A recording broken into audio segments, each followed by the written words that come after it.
1948 ခုနှစ်ကောဇာတက္ကရာ1366 ခုနှစ်တော်သလင်းလဆန်း9 ရက်နေ့မောကုံမြို့အနောက်ပိုင်းကတေယဆုတောင်းပြည့်မြတ်စွာဘုရားဓမ္မယုံတော်ကြီးအတွင်း၌ဧကတေယကွယ်ကြီး၏အနောက်ကျောင်းဆရာတော်ဘုရားကြီးနှင့်ကဘာအေးကျောင်းဆရာတော်ဘုရားကြီးတို့အားအမှုပြုလျက်ကတေ6ကျောင်း၌တရင်သုံးစံပြောမွေလျော်တော်မူကြဘေကုန်သောသံဃာတော်အရှင်သူမြတ်တို့၏ဘုံရိပ်ကံရိပ်မေတ္တာရိပ်ဩဝါဒရိပ်တို့ကိုခံယူပြီးဧကတေယကွယ်ကြီး၏ယမိယဘနာယကလူချင်းပင်အပေါင်းတို့အားဥဒိဋ္ဌပန်းစင်လျက်သစ္စာဓမ္မတပင်ပြမြောက်၍အမှုဆောင်အပွဲများမှကြီးမှုပြီးဝေယဝစ္စလူငယ်မောင်မယ်အပေါင်းတို့၏လောအားဒါနကိုခံယူလျက်နေ့စဉ်မပြည့်စီရင်ခြင်းပပြုလုပ်အပ်သောဝါတွင်ကာလ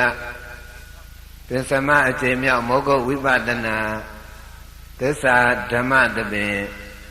40ညအထူးတရားပွဲကြည့်၏29ရက်မြောက်သောညယနေ့29ရက်မြောက်သောညအပေါ်၌ယနေ့ယဝိအတိတိမှတရားနာတရားထိုင်ကြောက်ရောက်လာကြပြီကုန်သောအမေအဘညီကိုမောင်နှမဆွေတော်မျိုးတို့ယောဂီသူတော်စင်အပေါင်းတို့အားဘုန်းကြီးများကျေးဇူးစွာဟောကြားရမည်တရားကတော့နိဒာနဝကတန်ယုတ်ပါဠိတော်ပဋိစ္စသမုပ္ပါဒခဏ်နှင့်သစ္စာတန်ယုတ်ပါဠိတော်အဘိဓမ္မာပိဋကပဋ္ဌာန်းပါဠိတော်ပုရိဇာတပစ္စည်းပိဇာဇာတပစ္စည်းအာတေဝနပစ္စည်းတို့၌လာသည်ပါရမီမှန်လျင်နိဗ္ဗာန်ဝင်တရားတော်ဤတရားတော်ကြီးကိုမဟောကြသည်မနာကြားကြသည်တရားပိုင်ရှင်ဖြစ်တော်မူသောသာပင်ညွတ်မြတ်စွာဘုရားရှင်ကိုတော်မြတ်ကြီးဘုံတော်ကိုအာယုံပြုပြီးတော့နမောတတ္တသုံးကြိမ်ဖြင့်ညီညာဖျားဖျားကြောလိုက်ကြပါအောင်စို့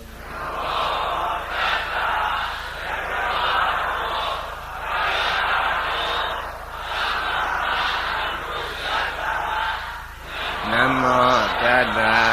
ဘဂဝတောအရဟတောသမ္မာသမ္ဗုဒ္ဓတ္တနမောတတ္တဘဂဝတောအရဟတောသမ္မာသမ္ဗုဒ္ဓတ္တဟောတရားနာတုပါကျေးဇူးတော်အရှင်အကမဟာပန္တိတမောဂုတ်ဆရာတော်ဘုရားကြီးဉာဏ်တော်ကိုဥထိတ်မှထားပြီးဟောကြားနာကြမှာဖြစ်လေတော်ကြောင့်ဆရာတော်ဘုရားကြီးရေတာတိကုံးတော်မူခဲ့သောမူလနှစ်ဖြာလင်္ကာဆောင်ပုဂ္ဂိုလ်ညီညာဖျားဖျားရွတ်ပပူဇော်ပြီးတရားပွဲစလိုက်ကြရအောင်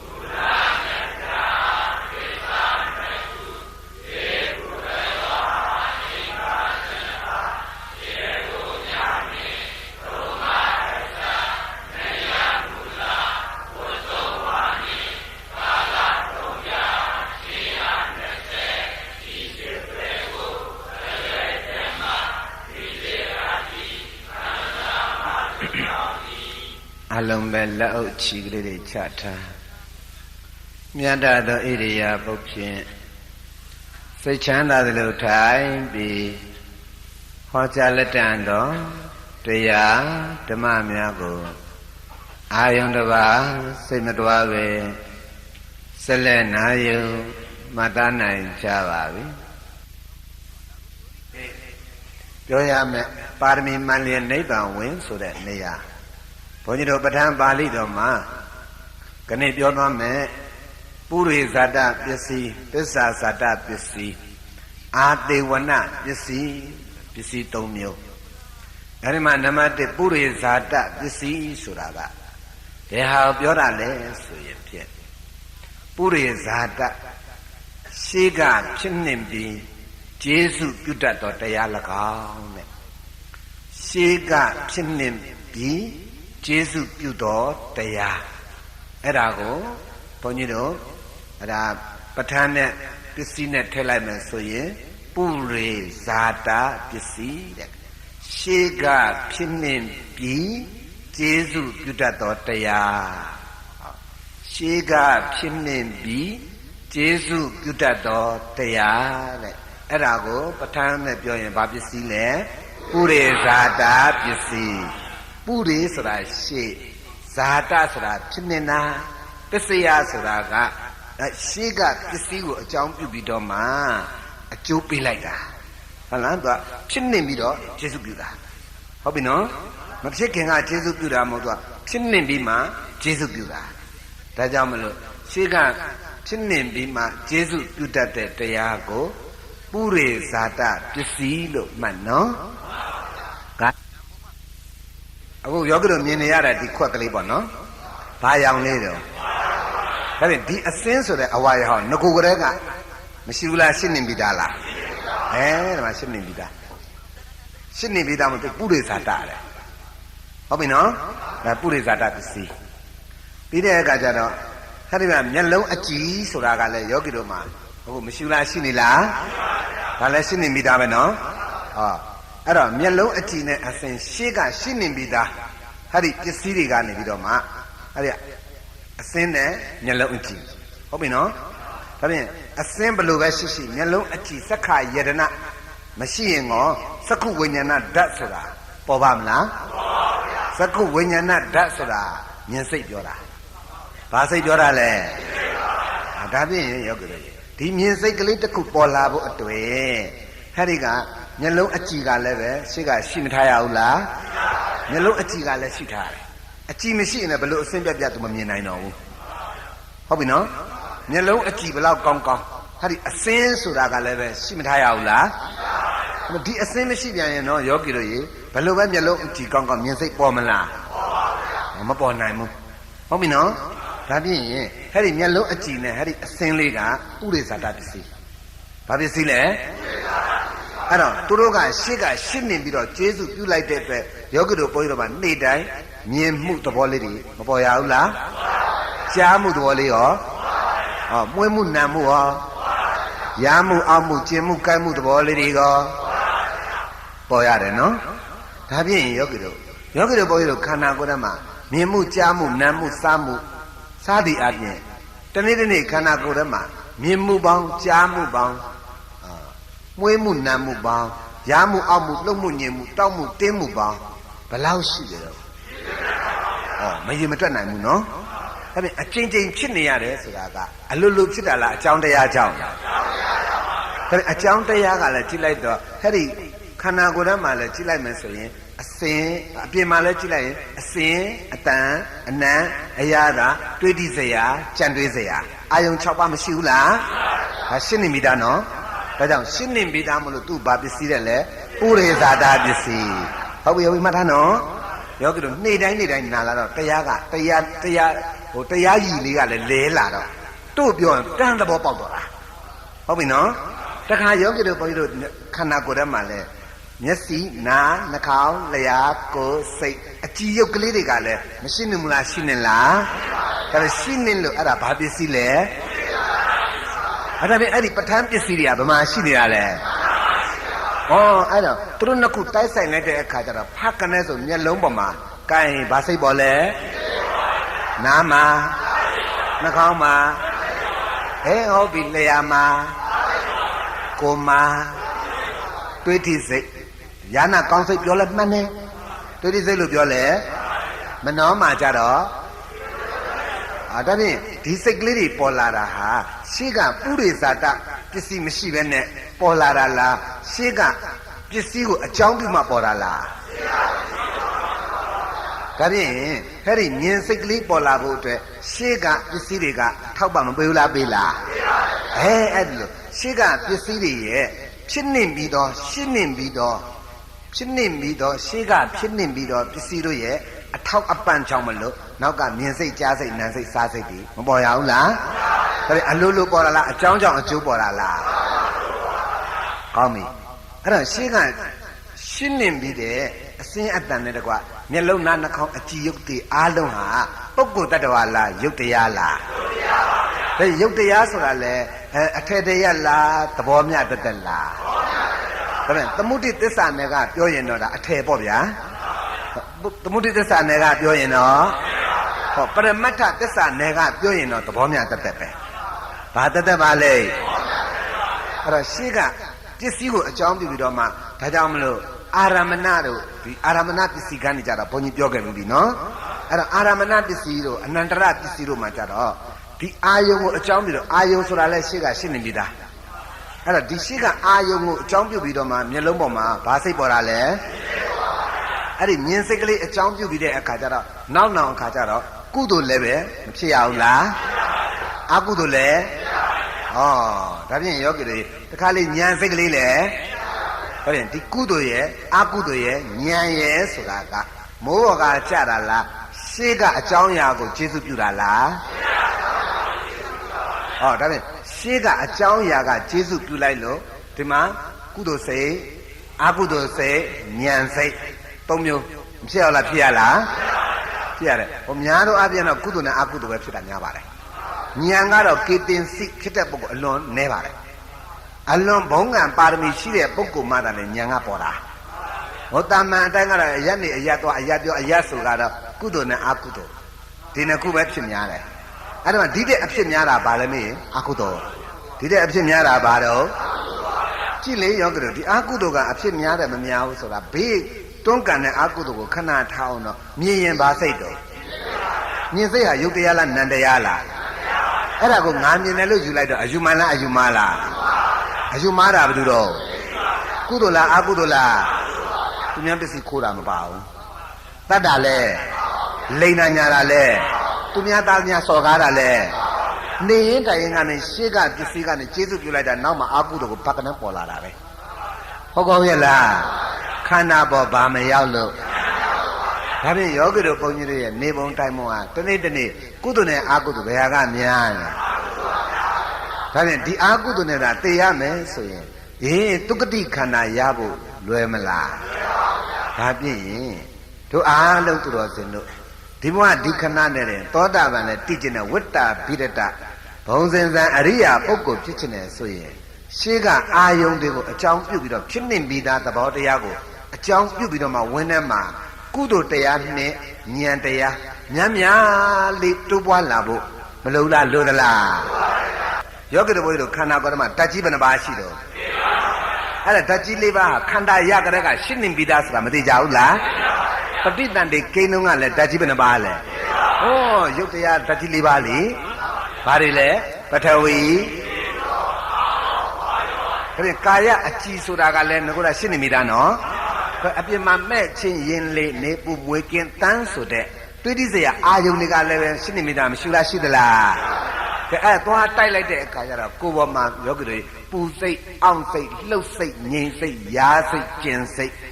ခန္ဓာကိုယ်အတွင်းထဲမှာလည်းပေါ်တယ်လို့အရေးပြားပေါ်မှာလည်းပဲရားစိတ်ပူစိတ်လေးတွေမပေါ်လားပေါ်လားဒါပေမဲ့အလိုလိုပေါ်လာလားအကြောင်းကြောင့်အကျိုးပေါ်လာလားဒါပေမဲ့ तू ကမရှိနေမဲနဲ့ပေါ်လာလားရှင်းနေပြီးမှပေါ်လာလားဒါကြောင့်ဓာတ်ကြီး၄ပါးဟာဘာပစ္စည်းလဲဟုတ်တယ်ကာယအကြည်ရအောင်ဘာပစ္စည်းလဲဟောမဲ့ချင်ရင်လေတွေ့တိစရာတွေကတော့ဘာပစ္စည်းလဲ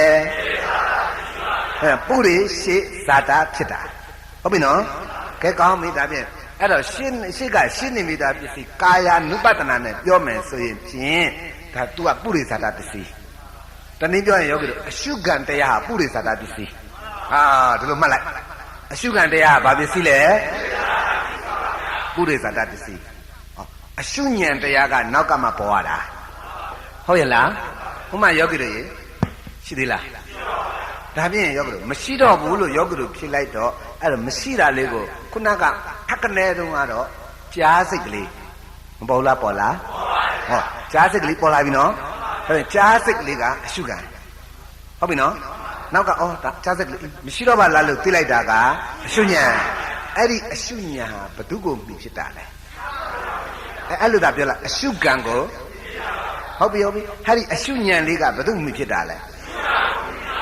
အဲ့ဒီအရှုခံနဲ့အရှုဉဏ်ဘသူကရှိဟုတ်တယ်ရှေ့ကအရင်ပေါ်နေတာမို့လို့ဘာပစ္စည်းတဲ့လဲအော်နောက်ကအော်မရှိတော့ပါလားလို့သိလိုက်တာက तू ကအဲ့ဒီရှေ့ကအရှုခံကကျေစုပြုလိုက်လို့ဒီဉဏ်ပေါ်တာဒါကြောင့်ရှေ့ကရှင်းနေပြီးတဲ့ဖြစ်သွားတဲ့ပစ္စည်းလေးကကျေစုပြုတတ်တော့တရား၎င်း तू ကကျေစုပြုလို့ तू ကဉဏ်ပေါ်လာတာစုကိုစုတယ်ကွာဆိုရင်ဒေါသဒါဒေါသဖြစ်တာစုကိုစုလိုက်တာကွာမင်းအတန်ရစက်တရေကိုတုံးတယ်ဆိုတော့အဲ့ဒါကုသလားအကုသလားကဲရှေ့ကရှင်းနေမိတဲ့အတန်ကိုအကြောင်းပြုတော့အကုသမဖြစ်ရဘူးလားဩမလီတရားအတန်လေးကကောင်းလိုက်တာတရားနာတာကိုကောင်းကောင်းမပြည့်စုံသဘောမပေါက်ပေမဲ့လည်းတရားလေးနာတာရှင်ထဲမှာအေးချမ်းလိုက်တာတကယ်ကြိုးစားသွားရင်တော့ငါဒီဘဝသောတာပန်ဒီမှာပဲအခုနားမလဲနောက်လဲနားတယ်လာလိမ့်မယ်တတိနားလဲမှာပေါ့ကဲကြိုးစားပြီးတော့နားမယ်ကွယ်ဆိုတော့ဟောအတန်ကြားပြီးတော့တရားတန်ကြားပြီးတော့ကုသိုလ်စိတ်တွေမဖြစ်ရဘူးလားဟုတ်တယ်တရားအတန်နဲ့ကုသိုလ်စိတ်နဲ့ဘယ်သူရင်ဖြစ်တာတော့ဘာပစ္စည်းလဲဒါဖြင့်ဝိနည်းကတရားစိတ်ကလေးပေါ်သွားတာသူ့ရဲ့အတန်ကြောင့်ဟုတ်ရဲ့လားပစ္စည်းအခြေခံထားလို့ရှိရင်ကုသိုလ်လည်းဖြစ်မယ်အကုသိုလ်လည်းဟောအခုကျတော့သူတော်ကောင်းနေကြတာပါရမီဘုံလန်ရှိတဲ့ပုဂ္ဂိုလ်ကြတော့ရှေ့ကခန္ဓာကိုယ်ကပူလိုက်အေးလိုက်လွတ်လိုက်ငြိမ်လိုက်တောက်လိုက်တင်းလိုက်ဆိုတာတခြားလားအရှုခံလားအရှုခံနဲ့အရှုဉဏ်ဘယ်သူအရင်ဖြစ်တာလဲအဲ့တော့အဲ့ဒီအရှုခံကလေးကကျေစုပြုလိုက်တဲ့အခါကျတော့တကယ်ပါရမီဘုံကံရှိပြီးတော့ဆရာကောင်းတမကောင်းနဲ့တွေ့ထားတဲ့တတိကြတော့မရှိတော့ပါလားပြတ်သွားပါလားသူကမသိလားသိလိုက်လားသိလိုက်တဲ့ဉာဏ်ကလေးဟာဘယ်သူကိုမိဖြစ်တာလဲအဲ့ဒီအရှုခံကဘာပစ္စည်းလဲဒါပြယောဂတို့ခန္ဓာကိုယ်တရားတိုင်နဲ့ရေကနေမောကနေစကနေရေကနေမောကနေစကနေဖြစ်နဲ့ပေါ်နေတာတွေဘာပစ္စည်းတွေလဲဉာဏ်နဲ့ရှင်းသွားပြီနော်ဒါနဲ့သူ့ကိုအကြောင်းပြီးတော့နောက်ကမြင်လိုက်တဲ့ဉာဏ်ကလေးကသစ္စာစာတပစ္စည်းဉာဏ်ကလေးကဘာပစ္စည်းလဲခုနကပုရိသတာပစ္စည်းရဲ့ကျေစုပြုပုံပြောတာအခုသစ္စာစာတပစ္စည်းရဲ့ကျေစုပြုပုံကိုပြောတော့မယ်လာပြီနော်ဟုတ်လားဘယ်လောက်ဆက်ဆက်နေတယ်ဆက်ဆက်တယ်နော်ဟိုအားလုံးဉာဏ်နဲ့ရှင်းမရှင်းလားဒါဖြင့်ရှေ့ကအရှုခံကပုရိသတာနောက်ကအရှုဉဏ်ကသစ္စာစာတသစ္စာနောက်ဖြစ်တော့တရားကကျေစုပြုတတ်တော့တရား၎င်းတဲ့နောက်ဖြစ်ပြီးတော့ तू ကကျေစုပြုတယ် तू ကဘယ်လိုကျေစုပြုမလဲလို့မေးတော့ဖြစ်ပျက်ကလေးကိုမြန်မာများလာလို့ဒီဉာဏ်ကပါလာမလားရင့်လာမလားဉာဏ်ကထက်တယ်လေဖြစ်ပျက်အမြင်ကစိတ်လေဖြစ်ပျက်အမြင်ကစိတ်လေရင်ထဲမှာကအဲ့ဒီရင်ထဲအေးတာဟာဘယ်သူကကျေစုပြုတာလဲဉာဏ်ဘယ်သူကကျေစုပြုတာလဲအဲ့ဒီဉာဏ်ဘာပစ္စည်းလဲဟောသစ္စာစာတပစ္စည်းကနောက်ဖြစ်တော့ပစ္စည်းကနေကျေစုပြုလိုက်တော့ရင်ထဲဘာဖြစ်လာလဲအဲ့ဒါသစ္စာစာတပစ္စည်းတော်ကြရဲ့လားလက်တွေကိုလွန့်ကိုရင်နဲ့အေးနေတာပေါ့တော်ကြရဲ့လားဥမာယောဂီတွေအဲ့ဒီသစ္စာစာတပစ္စည်းကကုသိုလ်ဖြစ်မယ်ဆိုပါတော့ဟုတ်ရဲ့လားသစ္စာစာတပစ္စည်းကဖရာတုတော်အစင်ကပုရိသတာပစ္စည်းအဲ့ဒီပုရိသတာပစ္စည်းကကျေစုပြုလိုက်တော့သူ့ရင်ထဲမှာကုသိုလ်စိတ်ကလေးမပေါ်ဘူးလားသစ္စာစာတပစ္စည်းအဲ့သူရင်ထဲကကုသိုလ်တရားစိတ်ကလေးလဲပေါ်လိုက်ရောအဲ့ဒီကုသိုလ်တရားစိတ်ကနေတော့မှအရင်ကတော့ဖရာတော့ဖူးမယ်ဆိုရိုးဖူးမလို့မလေးဖရာကြည်ညိုစရာကောင်းတာရွှေဒီဇိုင်းတော့ချအောင်ပါရွှေဇိုင်းလေးချမယ်ဆိုတော့ပေါ်လာတာဟုတ်ရဲ့လားအဲ့တော့ဒီရွှေဇိုင်းလေးချမယ်ဆိုတဲ့သဘောလေးပေါ်လာပြီဆိုကြတဲ့ကွာသူ့ဝိနည်းကကုသိုလ်စိတ်တရားတအရင်ခံမရှိဘဲနဲ့ရွှေဇိုင်းချမလားဒါဖြင့်ဒီရွှေဇိုင်းချမယ်ကုသိုလ်စိတ်တရားအရင်ခံကလည်းပဲဖရာတိဟုတော့ပုရိသတာအစင်းကိုမမြင်မဲနဲ့ဖြစ်သလားဖရာတိဟုတော့ပုရိသတာအစင်းကဖရာတိဟုတော့အစင်းကပုရိသတာပစ္စည်းကြည်ညိုတဲ့တရားစိတ်ကသစ္စာဇာတာပစ္စည်းအဲ့ဒီကြည်ညိုတဲ့တရားစိတ်နောက်ဖြစ်လာတဲ့ကြည်ညိုတဲ့တရားစိတ်ကလေးကရွှေချတဲ့ကုသိုလ်အစင်းတီတိုးတက်ပြီးကျေစုပြုသွားတာသဘောကျရဲ့လားဒါကနောက်တော့တရားကကျေစုပြုတတ်တာ ဟုတ်ရဲ့လားဒါနောက်တော့တရားကကျေးဇူးပြုတာနော်ဉာဏ်နဲ့ရှင်းလို့ရှင်းရဲ့လားကဲတခါအကုသိုလ်နဲ့ပြန်ကြည့်လိုက်ဟုတ်မလားဟောဒါပစ္ဆာဇာတပစ္စည်းကျေးဇူးပြုပုံနောက်တော့ဒီအကုသိုလ်နဲ့ကြည့်လိုက်တဲ့အခါကျတော့ဒီမြင်လိုက်တယ်အာယုံကိုမြင်လိုက်တယ်ဆိုလို့ရှိရင်အိဋ္ဌအနိဋ္ဌရှိပြီးသားအဲ့တော့ဘယ်အာယုံမြင်အာယုံမှန်တဲ့ပုရိသတာပစ္စည်းဟုတ်ပြီနော်မျက်လုံးအကြည့်ကလည်းပုရိသတာအစင်းကလည်းပုရိသတာဟုတ်ပြီနော်နားအကြည့်ကလည်းပုရိသတာအတန်ကလည်းပုရိသတာဟုတ်ပြီနော်အဲ့တော့ဒီပုရိသတာပစ္စည်းကကျေစုပြုလိုက်တော့ဖတ်ကနဲ့ဆိုရင်မြင်စိတ်ကြားစိတ်ကလေးပေါ်သွားပြီပေါ်ပြီးတဲ့အခါကျမြင်ပြီးတာနဲ့တပြန်နဲ့စက်တိတ်တုံးတာကွာဟာမကျင်နာဘူးကွာဟာလိုချင်တာကုသိုလ်လားအကုသိုလ်လားအဲ့တော့လိုချင်ုံနဲ့ရတလားဆိုတော့လေမရတော့ဟုတ်ရဲ့လားဒီပစ္စည်းလေးကိုမြင်တယ်လိုချင်တယ်မြင်တာကပုရိသတာလိုချင်တာကပစ္ဆာဇာတအဲ့ဒီပစ္ဆာဇာတလိုချင်တဲ့နောက်ကစိတ်ကနေပြီးတော့မှမရမနေနိုင်ဖြစ်လာတော့မှနောက်ကျေစုပြုပြီးတော့မှလိုချင်တဲ့လောဘကနေတော့မှမရမနေနိုင်ဥပါဒံကိုကျေစုပြုတယ်ဒါဖြင့်တဏှာနဲ့ဥပါဒံဘယ်သူကရှေ့တော့ဥပါဒံကဟောနောက်တော့တရားကိုကျေစုပြုတာအဲ့တော့ဥပါဒံကမရမနေနိုင်ဖြစ်လာတော့အမေကိုပြန်ပြီးတော့ကြမ်းကြမ်းတမ်းပြန်អော်နေတာတွေမရှိဘူးလားဟောကြမ်းကြမ်းတမ်းပြန်ဆိုးဆဲနေတာတွေမရှိပါရှိသလားပစ္ဆာဇာတပစ္စည်းအကုသိုလ်ကအကုသိုလ်နောက်ပွားသွားတာတော့ကြရဲ့လားဒါကြောင့်ဒါဘာပစ္စည်းတဲ့လဲပစ္ဆာဇာတပစ္စည်းဉာဏ်နဲ့ရှင်းရလားရှင်းနေပြီတော့အစင်းအတန်ကဟုတ်တယ်ပုရိသတာပစ္စယောပြီးတော့မှပစ္ဆာဇာတာပစ္စယောတနေ့ကင်းရဲ့လားဩဒါဖြင့်ယောဂီတို့ဘုန်းကြီးတို့ခန္ဓာကတခြားလားပဋ္ဌာန်းခန္ဓာကြီးလားဒါဖြင့်ပုရိသတာပစ္စည်းတဲ့အစင်းကလည်းပုဂ္ဂိုလ်တ attva လားဓမ္မလားပစ္ဆာဇာတာဆိုတဲ့တဏှာဥပါဒံကံကပုဂ္ဂိုလ်တ attva လားဓမ္မလားရှင်းဓမ္မကကျေစုပြီးတော့နောက်ဓမ္မတွေမပေါ်ဘူးလားနောက်ဓမ္မကကျေစုပြုတဲ့တော့နောက်တော့ဓမ္မတွေဆက်တိုက်မပေါ်ရဘူးလားဩဒါဖြင့်ပေါ်လာတဲ့ပစ္စည်းမှန်တဲ့များတယ်လားပုဂ္ဂိုလ်တ attva လားဓမ္မတွေလားဒါတော့ဓမ္မတွေအစဉ်အဆက်နဲ့အကြောင်းအကျိုးနဲ့ကျေစုပြုနေလို့ယောဂီတို့ဘုန်းကြီးတို့ရဲ့တရားအခုဟောနေတဲ့တရားဘာတရားတဲ့လဲ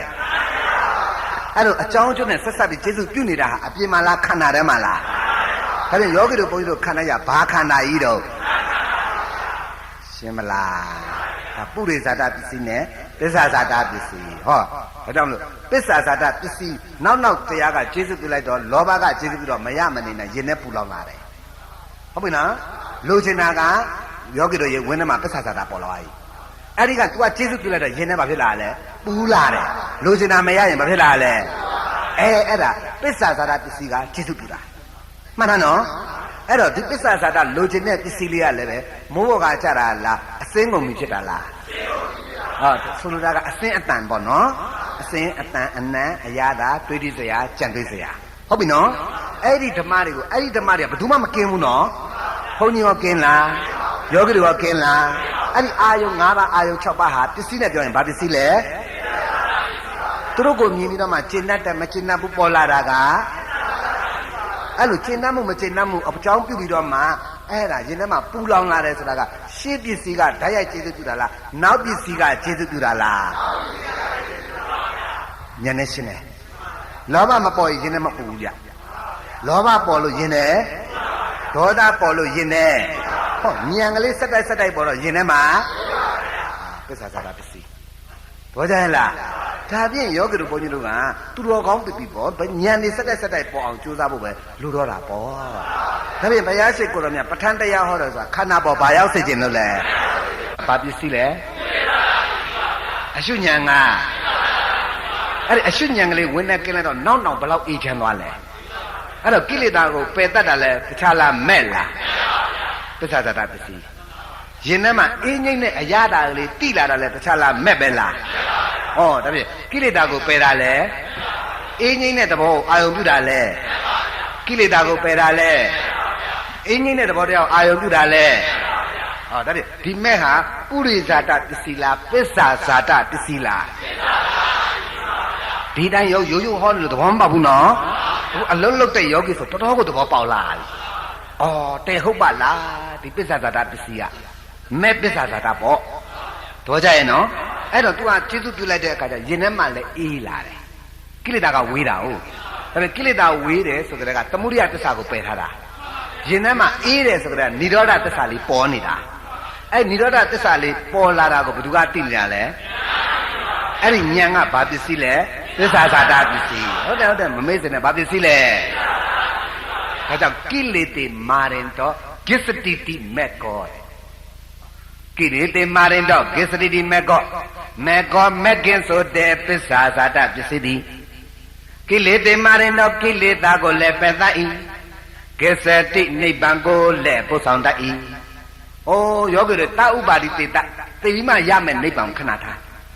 ရှင်တုံးကိုကဖြစ်ပြမဲ့ကြိုက်နေကရင်ထဲမှာဖြစ်လာတယ်အဲ့ဒီအေးနေတာဟာဘသူကင်းနေလို့လဲအဲ့ကိလေသာကင်းပြီကိလေသာငြိမ်းပြီကိလေသာမရှိတာကိုဘာခေါ်တာလဲ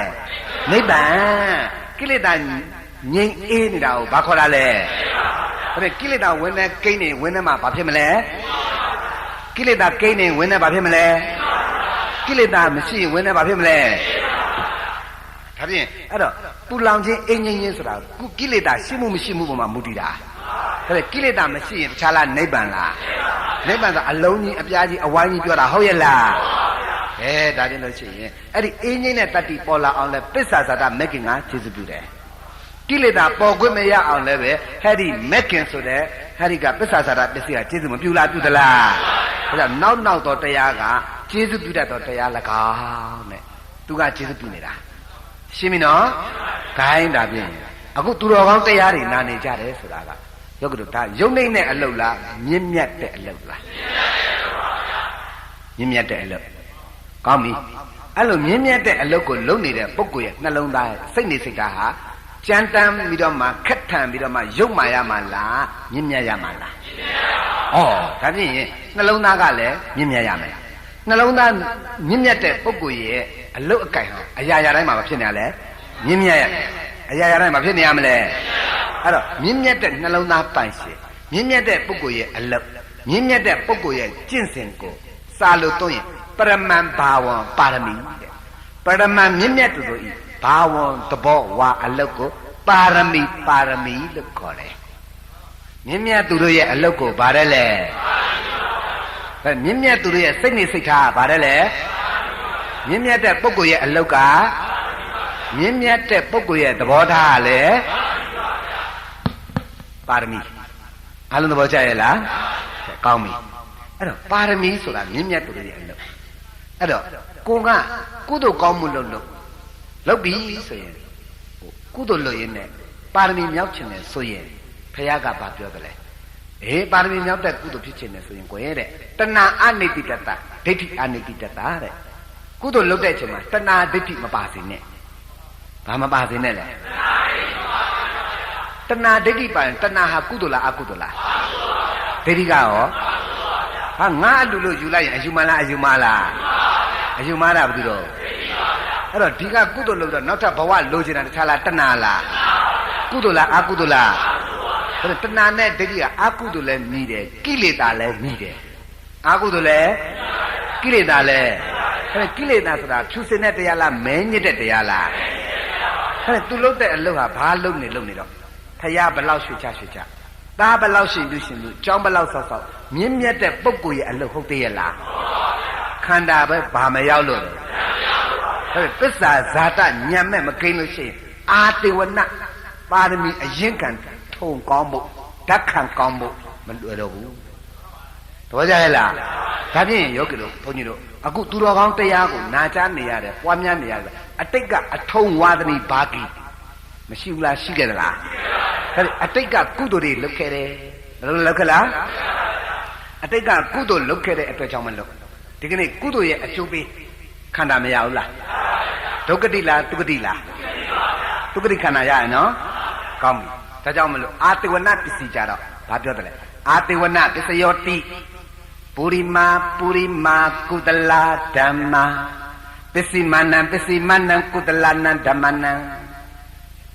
အာတေဝနပစ္စယေနာပစ္စယောအခုယောဂီတို့သူတော်ကောင်းအလုပ်တွေလုပ်ခြင်းနဲ့သူတော်ကောင်းတရားကိုနာကြားတယ်ဟုတ်ပြီနော်အဲ့တော့ဒီသူတော်ကောင်းအလုပ်လုပ်ခြင်းနဲ့သူတော်ကောင်းတရားကိုနာကြားပြီးတော့ကိုယ်တိုင်ခန္ဓာဉာဏ်ရောက်ပွားများအထုတ်ခြင်းနဲ့ဆိုတာအတိတ်ကကျင့်သုံးခဲ့တဲ့ကျင့်စဉ်အမိလေးရှိလို့ဟုတ်လားအတိတ်ကဖြစ်ခြင်းခဲ့တဲ့ကုသိုလ်ကောင်းမှုလည်းရှိတယ် အဲ့တော့အတိတ်ကဖြစ်ခြင်းနဲ့ကုသိုလ်ကောင်းမှုဖြစ်ခြင်းကနေပြီးတော့မှတဆူဆူသောဖရာတာသနာဘဝတိုင်းပညာရှိလူလိမ္မာဖြစ်ရပါလို့ဤဆရာကောင်းသမားကောင်းနဲ့ကြုံရပါလို့ဤတနေ့ကပြောသလိုပေါ့နော်အခုအဲ့ဒီလိုအဋိဌာန်ပြီးတော့မှကုသိုလ်ကောင်းမှုလုပ်ခဲ့တဲ့ဓက္ခံပါရမီအထုံကအခုဒီမှာကျေးဇူးပြုလာတာဟုတ်ပြီနော်အဲ့ဒီလိုနောက်ဒုတိယဘဝကိုတတိယဘဝကိုနိဗ္ဗာန်မရောက်မချင်းကျေးဇူးပြုတတ်တဲ့သဘောတရားကိုအာတေဝနစီလို့ခေါ်တာသဘောကျရဲ့လားဒါဖြင့်နောက်ဘဝပေါင်းဒီနိဗ္ဗာန်မရောက်မချင်းကျေးဇူးပြုတတ်တဲ့တရားကိုဘာခေါ်တာလဲဟောအာတေဝနပစ္စည်းဟုတ်လားဒါဖြင့်အခုယောဂီတို့အာတေဝနအတိတ်ကကုသိုလ်အာတေဝနပတ္တိကကျေးဇူးပြုလို့ကုတိဒီတရားနဲ့လာတွေ့တာတို့အနောက်ပိုင်းမှာဗုဒ္ဓဘာသာတွေနဲတာမှမဟုတ်ပဲအရှေ့ပိုင်းလည်းဗုဒ္ဓဘာသာတွေမနဲဘူးမြန်မာပြည်ကဗုဒ္ဓဘာသာမြန်မာနိုင်ငံတော်ပဲနဲတာမှမဟုတ်ပဲဗုဒ္ဓဘာသာတွေကဲလူတိုင်းသစ္စာတရားနာလို့ရလားမရပါဘူးနာနိုင်တဲ့အခွင့်အရေးကိုတို့ရှိသလားရှိပါဘူးဆရာတွေဘယ်လောက်ဟောညံနာမပိုင်နားကိုမထောင်တတ်ဘူးဘာဖြစ်လို့လဲအတိတ်ကအထုံဝါဒနီဘာကြီးမှမရှိခဲ့တာဘူးအတိတ်ကမရှိလို့အခုမလုပ်ဘူးတဲ့အခုမလုပ်ရင်တော့နောက်ဒါနဲ့ဒီပုဂ္ဂိုလ်တွေအာတေဝနပစ္စည်းမရှိဘူးဗျသူ့မှာဘာအာတေဝနရှိလဲလို့မေးရင်ရှိတော့ရှိတယ်လေကောင်းတဲ့အာတေဝနတာမရှိတာမကောင်းတဲ့အာတေဝနတော့ရှိတယ်လေမကောင်းတဲ့အာတေဝနကဘာတုံးဆိုတော့ပုရိမာအကုတလဓမ္မာပစ္စည်းမနံအကုတလနံဓမ္မနံအာတေဝနပစ္စယေနာပစ္စယောအာတေဝနကအချက်၃ချက်လာတယ်ကုသိုလ်အာတေဝနယေအကုသိုလ်အာတေဝနယေဟုတ်ပြီနော်ဒါသူကုသိုလ်အာတေဝနပစ္စည်းကကျေစုပြုထားတာဟုတ်ဗျချမ်းသာတယ်ဒါပေမဲ့ तू လုတ်ခဲ့တုန်းကတဏှာနဲ့ဒိဋ္ဌိကရှင်ပြီးတော့လုတ်ခဲ့တဲ့အတွက်အဲ့ဒီတဏှာဒိဋ္ဌိအထုံကြီးကနေတော့မှကျေစုပြုထားတဲ့အခါကျတော့မှဘယ်ဘဝရရကွာပျော်နေတော့လားဒီသားနဲ့ပြောဒီသမီးနဲ့ပြောဒီပစ္စည်းနဲ့ပြောဒီအယောင်နဲ့ပြောဒီအဝယ်နဲ့ပြောဒါနဲ့ပဲပျော်တော့တာနောက်တဲ့ယောဂီတို့ရေကုသိုလ်ဆက်လုပ်ပါအောင်ဆိုလို့ရှိရင် तू မေ့နေတာဒါကြောင့်မလို့အာတေဝနပစ္စည်းဆိုတဲ့နေရာမှာဘုန်းကြီးတို့နားလည်အောင်ဇောနဲ့ပြောရမယ်။ဘာနဲ့ပြောရမလဲ။ဇောဆိုတဲ့နေရာမှာကုသိုလ်လုပ်လို့အကုသိုလ်လုပ်လို့ဝိပဿနာလုပ်လို့ဘုန်းကြီးဟောပြီးပြီ။တစ်ချိန်လုပ်ရင်ဇောဘယ်နှချိန်ကြာလဲ။ဒါယောဂီတို့ဒါကြောင့်မလို့ဟောပြီးသားပုဂ္ဂိုလ်ဟောရတာဉာဏ်ထက်ပြီးသား။ဇောဘယ်နှချိန်ကြာလဲ။အဲ့ဒီဇော9ချိန်။အဲ့ဒီဇော9ချိန်နဲ့မှာအခုဒီဘဝမှာအကျိုးပေးတဲ့ဇောကိုပထမဇောဒီဘဝအကျိုးပေးတာဘာဇောလဲကုသိုလ်လည်းပဲပထမဇောရှိတယ်လို့အကုသိုလ်လည်းအကုသိုလ်ပထမဇောကကျေးဇူးပြုလိုက်တာများအမလေးတခါတည်းဒီဘဝမှာကိုဇောကတန်လွန်းတော့ထက်လွန်းတော့လေထက်တဲ့မြင့်ရှိလွန်းတော့ဘုန်းကြီးတလောကဟောဥပါတယ်ဟိုနွားတတ်တဲ့ပုဂ္ဂိုလ်လေဟိုနွားတတ်တဲ့ပုဂ္ဂိုလ်နွားရဲ့ရှာကိုဖြတ်ပြီးတော့ဟုတ်တယ်မလားနွားရဲ့ရှာကိုဖြတ်ပြီးတော့မှတခါတည်းကင်ပြီးတော့စားလိုက်တော့အရှင်လက်ဗျာသူ့လည်းပဲဘဝတောင်မချားလိုက်ဘူးချက်ချင်းရှာပြက်ပြီးတော့ပကံနဲ့မကြောက်ဘူးလားဟောကြားတယ်ဒါအကုသိုလ်လို့ဟုတ်နော်အကုသိုလ်အာတေဝနပထမဇောကကျေးဇူးပြုတာဟုတ်မလားဟာတကကုသိုလ်အာတေဝနပထမဇောကကျေးဇူးပြုလိုက်တဲ့အခါကျတော့လေအမေမောင်ပုံသားတို့များမြေကြီးကဘာတီးတော့ဒါကုသိုလ်ပေါ့တော့ကြရလားအမေတကလည်းများမယ်ဉာဏ်ပထမဇောကများကျေးဇူးပြုလိုက်တော့အခုရှုခုငြိမ်းအခုဖြစ်ပျက်ကိုအမြင်တန်တန်နဲ့အခုရှင်ထဲမှာကဲဒုတိယဘဝလားအခုရှင်လားအာကာလီကောအခမလင်းအကျုပ်ပြီးတယ်ဟုတ်ပြီနော်အကယ်၍ဒီဘဝမှာယောဂီတို့သောတာပန်တည်ရင်တည်မတည်လို့ဒုတိယဘဝမှာသောတာပန်တည်တယ်ဆိုရင်လည်းပဲ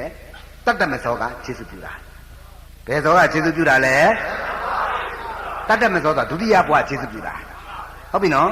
အဲ့တော့ဒုတိယဘဝကခြေစွပြုတယ်ဆိုတော့လုတ်ခဲ့တဲ့ကံတွေကဓာတ်ရိုက်ကြည့်ဒီကာယကံဝစီကံနဲ့လိုက်သွားလာဆိုတော့မဟုတ်ဘူးအာတေဝနတတ္တိအနေနဲ့ခြေစွပြုတာတတ္တိအနေနဲ့ခြေစွပြုတာဖရာရဲ့ဉာဏ်နဲ့ပြောနေတာနော်ဝါဘုန်းကြီးတို့ပုထုဇဉ်ဉာဏ်နဲ့ဝေးပါသေးရဲ့ဖရာရဲ့တပ်ပိညုတဉာဏ်နဲ့မလို့တာဒီလောက်တိဒါဖရာကတိတ်တာဟောခဲ့လို့ဘုန်းကြီးတို့ပြန်ပြီးခြေစွဆက်နိုင်တာဒါကြောင့်ဘုန်းကြီးတို့ရှေ့ကခြေစွပြုသွားတဲ့မဟာကဏ္ဍဆရာဘုရားကြီးတို့ခြေစွရှင်မောဂုတ်ဆရာဘုရားကြီးတို့မင်းကွန်းဆရာဘုရားကြီးတို့မဟာသီဆရာတော်ဘုရားကြီးတို့ဒီဆရာတော်ဘုရားကြီးရဲ့ရေးသွားခဲ့တဲ့မြန်မာပြန်ကျမ်းနေတာအများကြီးဟောခဲ့တဲ့တရားတွေကခြေစွပြုလို့ဘုန်းကြီးတို့ကပြန်ဟောပြနိုင်တာ ဘောကြရဲ့လားဒါကြောင့်ဗုဒ္ဓကုဏအနန္တောအာသရိယကုဏအနန္တောကျေးဇူးဆက်လို့မကုန်ဘူးအခုယောဂီတို့တီးခွင့်ရတယ်ဆိုတာလေဆရာသမားတွေရဲ့ကျေးဇူးဆိုတာမမှန်ဘူးလားကဲဥမာဆိုကြတော့ကဲဒီအာတဝနာကကျေးဇူးပြုလိုက်ပုံများကဲခဏမနေ့ကတရားနာလိုက်တယ်အတိတွေတိုးတယ်ခဏဆက်တရားနာတော့အတိတွေကရော့သွားလားတိုးလာလားတိုးတာပဲရှိတယ်ရော့တယ်လို့မရှိဘူးသဘောကျရဲ့လားပထမဖျောင်းနိုင်တဲ့တိုင်ထွန်းသွားတယ်နောက်တစ်ခါဖျောင်းနိုင်တဲ့တိုင်ကလာကူးလိုက်တော့ဒီဘက်ကဖျောင်းနိုင်ကရော့သွားလားအလင်းအားကပိုရတောင်မှဒီတိုင်းပဲပေါ့အာတေဝနဆိုအဲ့လိုပြောနေတာဒီပဋ္ဌာန်းတရားကိုနားမလဲလို့ဒီတရားတွေနာရကောင်းမှမသိဘူးဒီအချင်းတွေကျင့်ရကောင်းမှမသိဘူးကလေးလူကြီးအကုန်လုံးပဲပျော်ပျော်ပပမောမောကြွကြွနဲ့စားကတောက်ကနေနေပြီးတော့ပါဇက်ကနေတော့မှပါရမီကိုအလွဲသုံးစားသုံးလိုက်သေးတယ်ပါရမီရှိမှပါတဲ့တကယ်ကိုရနေတဲ့အခွင့်အရေးကြတော့သုံးသလားဆိုတော့သူတို့လည်းပါရမီရှိပါတယ်ဘာပါရမီလဲဆိုတော့အပျော်အပါမဲ့တဲ့အကုသိုလ်ပါရမီပါရမီဆိုတာမြန်မာလိုပြောရင်အထုံပါရမီဆိုတာမြန်မာလိုပြောရင်ဗါလဲလေအထုံအဲ့ဒီအထုံဒလိကိုပယ်တတ်နိုင်တာဆိုရင်ဖရာပဲရှိတယ်အရှင်သာရိပုတ္တရာကိုပယ်လို့မရဘူးဟုတ်ရဲ့လားသူစရိုက်နဲ့သူလာတာလीဥမာအရှင်သာရိပုတ္တရာကြည့်ပါလားမြောင်းခုံတာလीငါတို့ကြားဘူးပါတယ်စွန့်တကဆွန့်လာပိတ်ဆွန့်လာပိတ်တဲ့အခါကျသင်္ကန်းလေး၃စုံပေါ့အရှင်ကောင်းအရှင်မြတ်ကြီးပညာရဣတိတရအိမ်ကျရင်သင်္ကန်း၃စုံကတ်မှာပေါ့အဲ့ဒါနဲ့ပိတ်ရောအဲ့တော့ပိတ်တဲ့အခါကျတော့အရှင်မြတ်ကြီးကဒါရှေ့ကကြွပေါ့လေနောက်ကလျှောက်တဲ့တကာလှုပ်ချင်နောက်ကလိုက်တာမြောင်းတွေ့တဲ့အခါကျအရှင်သာရိပုတ္တရာဘာလုပ်တော့မြောင်းလေးခုံလိုက်တော့နောက်ကတကာဒါလယဟန္တာဒါလပညာရှိကြည့်ပါဦးလက်ရရနဲ့ဣန္ဒြေမရှိသိက္ခာမရှိတော်ပြီနှစ်စုံပဲလှူတော့မှာနှစ်စုံပဲလှူတော့မှာဆိုတစ်စုံကယော့မသွားဘူးလားယော့သွားဒါနဲ့ဆက်သွားလိုက်နောက်တစ်မြောင်းတွေ့ဒီတော့အရှင်သာရိပုတ္တရာဘက်ကနဲ့ခုံလိုက်ပြန်ဣန္ဒြေမရှိသိက္ခာမရှိတော်ပြီတစ်စုံပဲလှူတော့ဘယ်နှစုံယော့သွားရင်လဲနှစ်စုံယော့သွားဘယ်နဲ့ဆက်သွားနောက်မြောင်းတစ်မြောင်းမြင်တဲ့အခါကျအရှင်သာရိပုတ္တရာသင်္ကန်းလေးအသာလေးမှလို့အသာလေးရွတ်ရွတ်လေးဆင်းသွားတယ်ဆင်းလဲသွားတဲ့နောက်ကတကအမေဒီတကတဲထူးဆန်းနေပါလားဒါနဲ့အရှင်မြတ်ဟိုနှစ်မြောင်းလုံးကတော့အရှင်မြတ်ကခုံခဲ့ပြီးတော့မှဒီမြောင်းကြမှာဘာဖြစ်လို့ရွတ်ရွတ်လေးဆင်းသွားလဲဗျာဆိုတော့မဟုတ်လေတကကြီးရဲ့ဒီတကခုံလိုက်ရင်ကြံတဲ့တစ်စုံမှာကုံသွားမှာဒီတကခုံလိုက်ရင်ကြံတဲ့တစ်စုံမှာဗါလဲလေအဲ့ဒါမှဟိုက်ကျန်ငါအတွေးခေါ်တယ်ဒီအရှင်မြတ်ကြီးသိတာဩတဲ့တကကြီးတဲ့ဟိုအထုံဆိုတာကတဲ့အာတဝနာပစ္စည်းပြောတာနော်အထုံအာတဝနာပစ္စည်းရဲ့တတ္တိဆိုတာကဒီတတ္တိကိုပယ်တတ်နိုင်တာဟာဖရာပဲရှိတယ်တဲ့အဲ့တော့အရှင်သာရိပုတ္တရာမြောင်းခဏခဏဘာဖြစ်လို့ခေါင်းဆိုမြောက်ဖြစ်ခဲ့လို့တဲ့ဘာဖြစ်ခဲ့လို့တော့အဲ့လိုပေါ့ရလားအဲ့ဒါမှတ်ထားဗျတရားနာရင်လည်းလေတရားလေးနာနေနဲ့ဘုန်းကြီးတို့ဓမ္မပဒမှာရှိတယ်ပုဂ္ဂိုလ်၅ဦးတရားနာတာပုဂ္ဂိုလ်၅ဦးတရားတယောက်တော့ပုဂ္ဂိုလ်ကတရားနာနေရင်လည်းအဲ့ဒါဘာလို့တုံးဆိုတဲ့အခါကျတော့တရားနာရင်လည်းဒုတ်ချောင်းကလေးနဲ့မြုံမြုံချင်းအဲ့ဒါညီတော်အာနန္ဒာကကြည့်နဲ့ဒီတခါကလည်းတရားနာရင်လည်းဘုရားတရားစိတ်ဝင်စားအောင်တဲ့တခါလည်းဟိုချစ်ဒီချစ်နေတယ်အဲ့လိုပြောတာဘုရားကချစ်တာတဲ့မပြောနဲ့တဲ့အဲ့ဒါကတဲ့အာတေဝနပစ္စည်းနဲ့အထုံပါလာတာတဲ့သူကဘဝပေါင်းများစွာကဘေးရင်ဆရာဖြစ်ခဲ့တာဘာဖြစ်ခဲ့တာလဲတော့ဘေးရင်ဆရာဖြစ်ခဲ့တာအဲ့ဒါနဲ့ဟိုတခါတူကကြတာသူတရားနာနေရင်လည်းသူကဟိုလက်ဒီလက်ကုတ်တာဆွေပြောင်းကုတ်ဆွေပြောင်းကုတ်ဟိုမော့ဒီမော့ကလည်းဟိုအိမ်ကြီးမရဖြစ်နေအဲ့ဒါနဲ့ညီကဟင်းကြည့်ပါအောင်ဒီတခါကလည်းတဲ့တရားနာနေကောင်းကောင်းလည်းမနာဘူးတဲ့ခါတော့ဟိုကုတ်တိဖဲဟိုငိတိငိနေတဲ့ညီဘအာနန္ဒာအဲ့ဒါအာတေဝနပစ္စည်းအထုံပါလာတာတဲ့ဘဝပေါင်းများစွာမြောက်ဖြစ်ခဲ့တာတဲ့ဘဝပေါင်းများစွာပြဖြစ်ခဲ့တာတဲ့သူစရိုက်နဲ့သူနော်သူစရိုက်နဲ့သူပြတတိတလည်းတရားနိုင်နေတယ်တရားမှာဘုရားကဟောလို့အမေအိတ်တောင်ပြောလိုက်သေးအဲ့နဲ့จิตသမအောင်နဲ့တရားနာတာကောင်းကောင်းမနာဘူးတဲ့အိတ်ပြောနေထိနာမိတာလဲအာကြည့်တာညီတော်အာနန္ဒာချစ်တာတဲ့အဲ့ဒါမကဲ့ရဲ့နဲ့တဲ့အဲ့ဒါအာတဝနာပစ္စည်းအထုံပါလာတာဘဝတိုင်းမွေဖြစ်ခဲ့တာတဲ့ဘဝတိုင်းဘာဖြစ်ခဲ့တာလဲမွေကမောဟပုတ်ကြီးတယ် မြင်ရခွေပြီးတော့အိတ်နေတော့လားမွေဖြစ်ခဲ့တာတော်ကြရဲ့လားအေးအဲ့လိုပေါ့သူစရိုက်နဲ့သူအထုံကမရှိလားရှိနေလားဒါကပုဂ္ဂိုလ်နဲ့စရိုက်တူသလား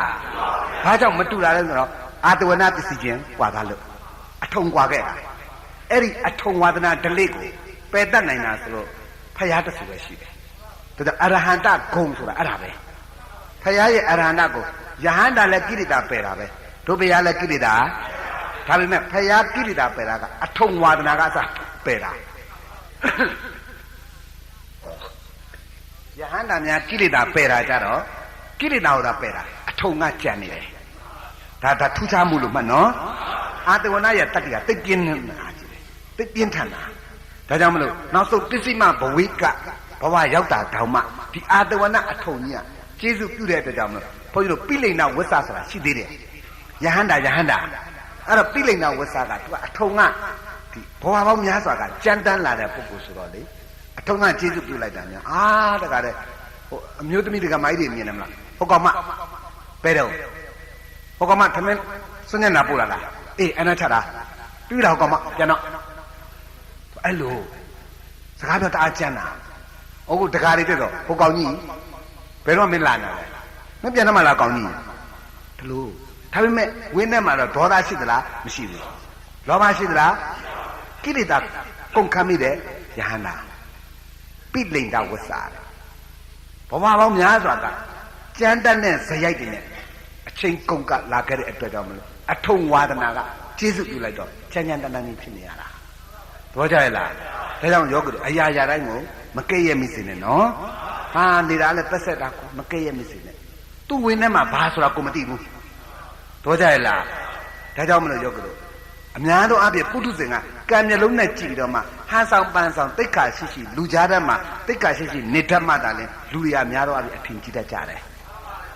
တော့ကြရဲ့လားသူ့ရဲ့နှလုံးသားထဲမှာဘလို့အထုံဝါဒနာပါပြီးတော့မှဘလို့ပါရမီဓက္ခမျိုးစေ့တွေရှိလို့ကိလေသာဘလောက်ထိပါအောင်ကျင့်နိုင်ပြီလဲကုန်ခန့်အောင်ဘလောက်ထိကျင့်သားတယ်လဲပထမအဆင့်လားဒုတိယအဆင့်လားဘယ်လိုသိလဲမသိဘဲနဲ့ရမ်းပြီးတော့မဝေပါမိစေနဲ့တော့ကြရဲ့လားတခါလဲကြည့်လိုက်လေအစတန်တဲ့ယဟန်တပါဟုတ်အာတဝနာပစ္စည်းဖြစ်ပုံပြောပါတယ်အာတဝနာဆိုတာလိုက်ပြီးတော့တတ္တိအနေနဲ့ကျေစုပြုနေတာဟုတ်ပြီနော်ဒါကြောင့်မလို့ဇောနဲ့ပြောရင်ဒီဘဝအကျေစုပြုတာကိုတော့ပထမဇောဟုတ်ပြီနော်ဒုတိယဘဝကျေစုပြုတာကိုတတ္တမဇောနိဗ္ဗာန်မရောက်မချင်းကျေစုပြုတာကိုတော့အလယ်ဇောငါအဲ့ဒီအလယ်ဇောဆိုတာအာတဝနာရဲ့တတ္တိတွေပေါ်နေတာဘာရဲ့တတ္တိတွေလဲအဲ့ဒီအာတေဝနာရဲ့တတ္တိတွေကသူ့ရဲ့အမှုအရာလှုပ်ရှားမှုတိုင်းကိုလှုပ်ရှားမှုတိုင်းဟာသူ့ရဲ့အထုံပေါ်မှာမူတည်တာဟုတ်ရဲ့လားဓာတုကာမပိရူပနိဒိဋ္ဌန္တိဓာတုဓပ္ပနေလို့လည်းပါဠိတော်မှာရှိပါတယ်ကတ်ထားခဲ့တော့အဲ့တော့အာတေဝနာပစ္စည်းအထုံကကျေစုပြုလိုက်တဲ့အတွက်တချို့ဇယိုက်ကကျမ်းကိုကျမ်းတာတချို့ဇယိုက်ကကျမ်းတယ်စိတ်ကောင်းနှလုံးကောင်းရှိတယ်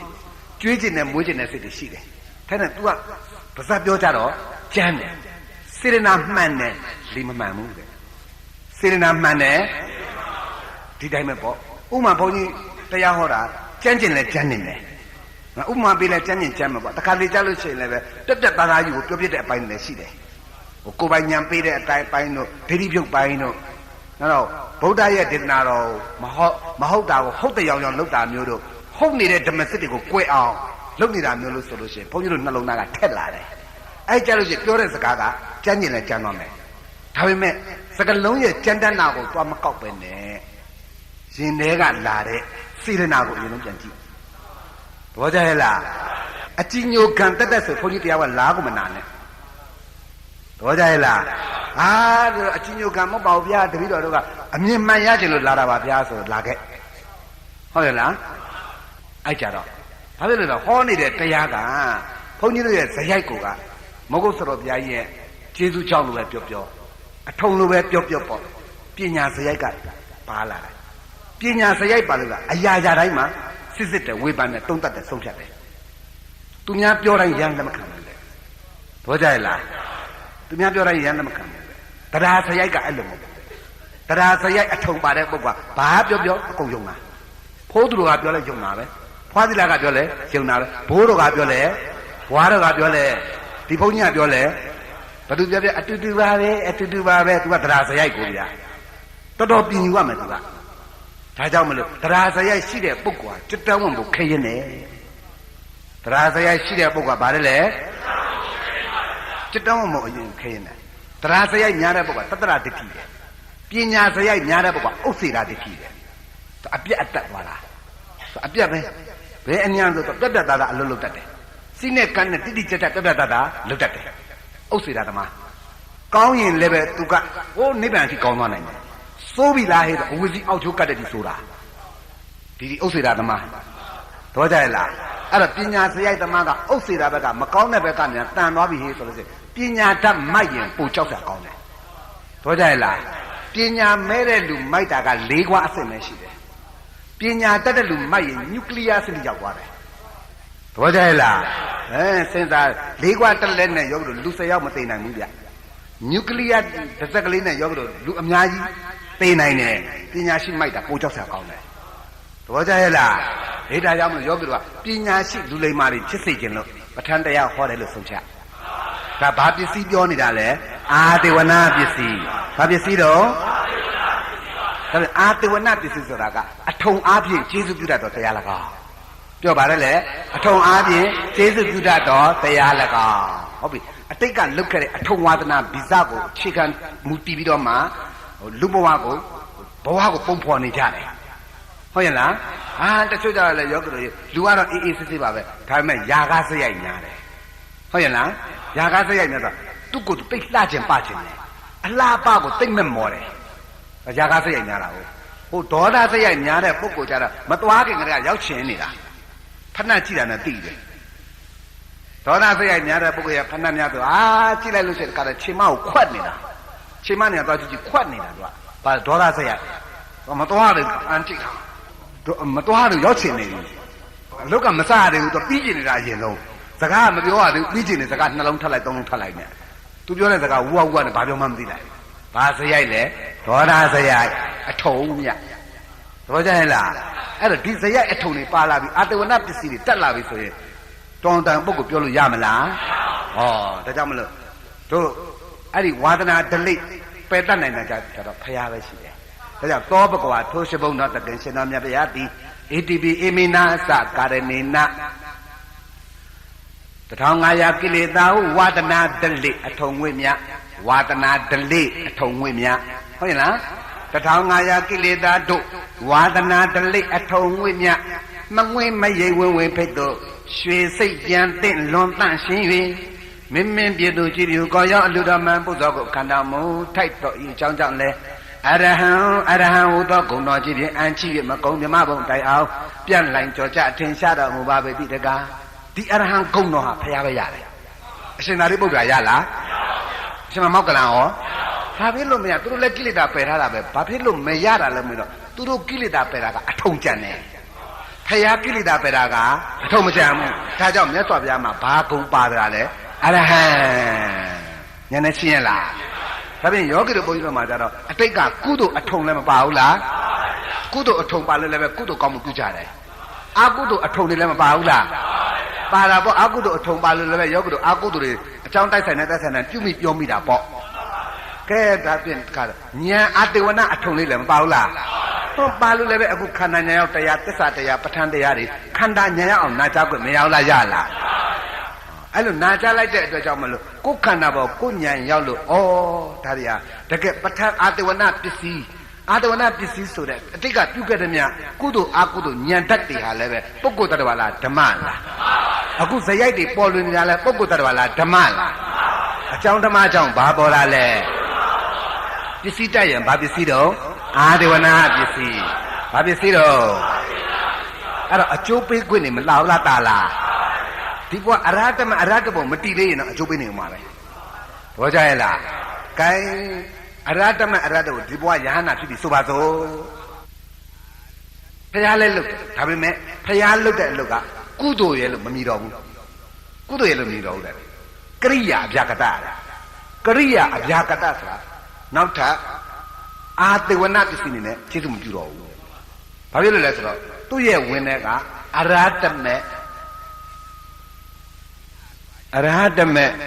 အရဟတဖို့ဆိုတဲ့အဲ့ဒီဉာဏ်တကြီးက ဖြတ်ချထားလိုက်လို့ဘောကြလားကျေးဇူးမပြုတော့ဘူးအဲ့တော့လှုပ်တော့လှုပ်တယ်နောက်ထပ်ကျေးဇူးမပြုနိုင်တဲ့အလုပ်ကိုနောက်ထပ်အကျိုးမပေးတော့မယ့်အလုပ်ကိုအဗျာကတလို့ခေါ်တယ်ဘောကြလားအဗျာကတကရိယာတဲ့ဒါကြောင့်ပုရိမာဗျာကတဓမ္မာပစ္စည်းမာနဗျာကတကရိယာဓမ္မနံကေတင်စီအာတဝနာပစ္စယေနာပစ္စယောဒါလိုသွားခဲ့တာအဲ့ဒါဘသူတွေကိုပြောနေတော့မလို့ဖရာယဟန္တာပုဂ္ဂိုလ်များပြောတာဟုတ်ရဲ့လားဖရာယဟန္တာတွေကုသိုလ်လုပ်တယ်တိုးတော့ကုသိုလ်အကျိုးပေး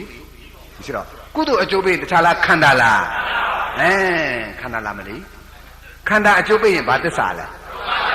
ဘယ်ဘဝရဒုက္ခသစ္စာပဲ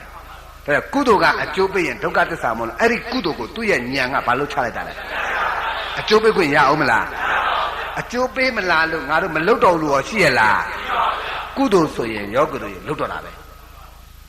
ခန္ဓာကိုယ်ယောဂတို့သူတို့ရဲ့သက်ရှင်လှုပ်ရှားနေတာဒီအများကောင်းကျိုးအများအကျိုးအတွက်အသက်ရှင်နေကြတာဟုတ်ရဲ့လားကုသိုလ်တွေတရားဟောတဲ့ကုသိုလ်တွေမလုပ်လားအရှင်သာရိပုတ္တရာကဘယ်လောက်ထိလုပ်တယ်မှတ်တော့ဟောသွန်ကံကပြန်လာစွန့်ဖုံးပေးတယ်ပေါ့နော်အဲ့တော့တပိတ်သေးတဲ့ရေကလေးပေါ့တပိတ်ကလေးစေးဆိုထမင်းလုံးလေးတွေပါလေတော့မကြောင်လက်ကြံလာအဲ့ဒါလေးတွေများအမလီအရှင်သာရိပုတ္တရာတော့ကုသိုလ်ဒါနဘယ်လောက်အကောင်းတယ်မှတ်တော့ပူရဲစိတ်ကလေးတစ်ကောင်လောက်ဖြတ်သွားတာတွေ့ဒီပွဲစိတ်ပဲကလာတယ်အဲတခြားလိုက်အခြေခံလိုက်ကြည့်တာကြည့်တဲ့အခါကျွင်းတွေ့ပြီဆိုတဲ့အခါကျတော့အဲ့မှာရေစေးပြီးသားထမင်းလုံးလေးတွေလေအဲ့နာအသားလေးချလိုက်တာချလိုက်တော့မှဩတတ္တဝါတွေစားကြပါစေစားနိုင်ကြပါစေအေးကျမ်းမာချမ်းသာကြပါစေမြန်ဟာဒီဒုက္ခတိဘဝကလွတ်မြောက်ရေးဒုက္ခတိခန္ဓာနဲ့သစ္စာတည်ပြီးတော့မှနိဗ္ဗာန်ဝန်ဆန်နိုင်ကြပါစေခချစံဒါနာလဲလို့မေတ္တာလည်းမပို့ဘူးလားအကုသိုလ်လားကုသိုလ်လားအဲ့ဒီကုသိုလ်တွေရတာအကျိုးကျေးဇူးပြုနေအောင်မယ်ဆိုရင်ဒီကနေ့အရှင်သာရိပုတ္တရာအိုနာတိထပ်လို့ဆုံးမှာမဟုတ်ဘူးသဘောကျရဲ့လားအခုအဲ့ဒီကုသိုလ်ရဲ့အကျိုးပေးကိုဘယ်သူကဖြတ်ချတာလဲအရဟတဘုံနဲ့ဖြတ်ချလိုက်နောက်ထပ်အကျိုးပေးသေးလားနောက်ထပ်အကျိုးပေးနေရင်အာတဝနာအကျိုးပေးနေသေးရင်အကျိုးမပေးတော့တဲ့အတွက်ကြောင့်မလို့သူ့ကိုအဗျာကတာသဘောကျရဲ့လားနောက်ထပ်အကျိုးမပေးတဲ့သဘောတရားလည်းမရှိလားရှိသလားအဲဒါအာတဝနာပစ္စည်းမှာရောက်ကြလို့ကုသိုလ်အကုသိုလ်အဗျာကတာရဲ့လို့ဘယ်နှမျိုးလာလဲကဲဖယားညံအလုံးမကျဲဘူးလားကျဲသလားဒါနဲ့ယောဂီတို့ပုံကြီးတို့ကြတာအကျိုးပေးခွင့်နေနောက်ထပ်မရအောင်လားရအောင်မလားဘာဖြစ်လို့လဲဆိုတော့ဒီမှာကသောတာပန်တည်လဲအကျိုးပေးဦးမှာပဲဒီဘဝတက္ကရာကံတည်လဲအနာဂံတည်လဲဒီဘဝယောဂီတို့ဖြစ်ပြဲမဲ့ကဲအောင်ကျင့်တယ်ပေါ့နော်ခန္ဓာကဖြစ်ပြဲရှုတဲ့ဉာဏ်ကမဲ့ဖြစ်ပြဲမဲ့ကဲလို့ကျေစုပြုလိုက်တဲ့အတွက်ကြောင့်မလို့ဒုတိယဘဝမှာနတ္တာနတ္တမိခန္ဓာရတယ်အဲ့ဒီရတယ်ဟိုမှာသောတာပန်တည်တယ်ဆိုတာကနတ်ပြည်မှာသောတာပန်တည်တယ်လူပြည်မှာဖြစ်ပြဲမြင်တယ်ဟုတ်ပြီနော်နတ်ပြည်မှာသောတာပန်တည်တယ်ဆိုတာကအလိုလိုတည်တာဟုတ်သလားလူပြည်မှာဖြစ်ပြမြင်ခဲ့တဲ့ဉာဏ်ရဲ့ကျေးဇူးမပါလားပါလားအဲ့ဒီလူပြည်မှာပွားများအထုတ်ခဲ့တဲ့ဖြစ်ပြမဲ့ကြိုက်တဲ့အဲ့ဒီဉာဏ်ကအာတဝနာပစ္စည်းတော့ကြလားအဲ့ဒီအာတဝနာပစ္စည်းကလည်းကျေးဇူးပြလိုက်တော့ဟိုမှာသောတာပန်ဖြစ်ရတာဉာဏ်နဲ့ရှင်းရလားဘုန်းကြီးတို့သောတာပန်ဒီကြောင့်နိလန်ကောင်းတွေမှာဟောပြီးသားပါတာဟုတ်ပြီနော်ကျေးဇူးပြုပုံတိုးတော်လဲပဋ္ဌာန်းနဲ့ကြတော့ပို့တော့နားလည်လွယ်အောင်နဲ့ရှင်းရလားကဲဒါပြလို့ရှိရင်ဒါကဉာဏ်နဲ့ကျေးဇူးပြုပုံပြောတာဟောကုသိုလ်ကကျေးဇူးပြုတဲ့အခါကျတော့ဖရာလက်ထက်တုန်းကလေကြည့်လိုက်ပါလားကုသိုလ်အကုသိုလ်ကပူတွဲကျေးဇူးပြုပုံတို့ခေါစုတ်တရာတို့ပြန်ကြည့်ခေါစုတ်တရာတို့ကြည့်လေဒါနားလည်တဲ့ဇလန်းလေးနဲ့ပြောတော့တရားတအားထုတ်เสียမလို့တော့ဘူးယောဂတို့ဉာဏ်ကတအားမှတ်เสียမလို့တော့ဘူးဘာဖြစ်လို့ဒီဘက်ကပဋ္ဌာန်းပါဠိတော်တွေမှတ်နေရတာနဲ့တာရကဝတ္ထုကအကြောင်းလေးပြရုံနဲ့နားလည်လေးလွယ်ရုံလေးပြောတာနော်ခေါစုတ်တရာတို့ကကြည့်အတိတ်ကသူကကြမ်းတန်နဲ့တထေးမှဖြစ်စဉ်ကာလာကပေါ့လေအဲ့ဒါအိမ်မှာဘိက္ခုနီမတယောက်ကဆုံးခံကြွားတဲ့အချိန်မှာတွားပြီးတော့မှသူအလှပြင်းတဲ့ပချုပ်ကလေးကိုခိုက်မိလိုက်တာဒါကြောင့်ကိုယ့်တဲ့အတ္တတိတ်ခဂုံဝါကြီးမားတဲ့ပုဂ္ဂိုလ်ရဲ့ပုဂ္ဂိုလ်ကိုဘာမှတွားပြီးတော့မှကာယကံမြောက်ဝစီကံမြောက်မခိုင်းကြနဲ့အမေမယုံမတဲ့တမိသားလေးပြင်တော့မှတွားမလုံးနဲ့ကြုံဖြစ်သွားမယ်တွားမလုံးနဲ့ဒါကြောင့်အရွယ်ရောက်ပြီးတဲ့သားတွေသမီးတွေမိဘလျှော့ပေးတဲ့အဝတ်ကိုမဝတ်ပါနဲ့မိဘခူးကျွေးတဲ့ထမင်းကိုမစားပါနဲ့ဒါပြောတာမိဘကလည်းသားသမီးကိုတကယ်ချစ်တယ်ဆိုရင်အချစ်စစ်နဲ့ချစ်တယ်ဆိုရင်မလျှော်ပေးပါနဲ့ခူးမကျွေးပါနဲ့သူတို့ရဲ့ခွန်သူတို့အားနဲ့ကိုအားကိုခြင်းနဲ့စိတ်ဓာတ်တွေထည့်ပေးပါ ဟုတ်ရဲ့လားအဲ့ဒါသမီးတွေတားတယ်လည်းမသိစိန်နဲ့ကိုကြုံဖြစ်မှာတော့မတွဲကြဘူးအမေရိကလည်းကိုသားသမီးကြုံဖြစ်အောင်လို့နှိမ့်ဆက်နေတာနဲ့မတူလားတူသလားဘုသူသားတွေအများကြီးပေးနေတာနော်အာတဝနာတတိဒီဘဝယဟန္တာမဟုတ်ရင်တော့အကျိုးပေးသွားရင်ဒုက္ခရောက်တတ်တယ်ဘောကြရဲ့လားအဲ့ဒီမှာကြည့်တခါတည်းဒုက္ခသတ္တရာလောင်းလိုက်ဟာတခါတည်းသွားခိုင်းမိတာဟိုဘိက္ခုနီမကဩငါမလုတ်ပေးပြန်ရင်လည်းပဲငါကိုအမျက်တော်ရှာလို့အဝစီကြလိမ့်မယ်လုတ်ပေးပြန်ရင်လည်းပဲဘဝပေါင်းများစွာကျွံဖြစ်တော့မယ်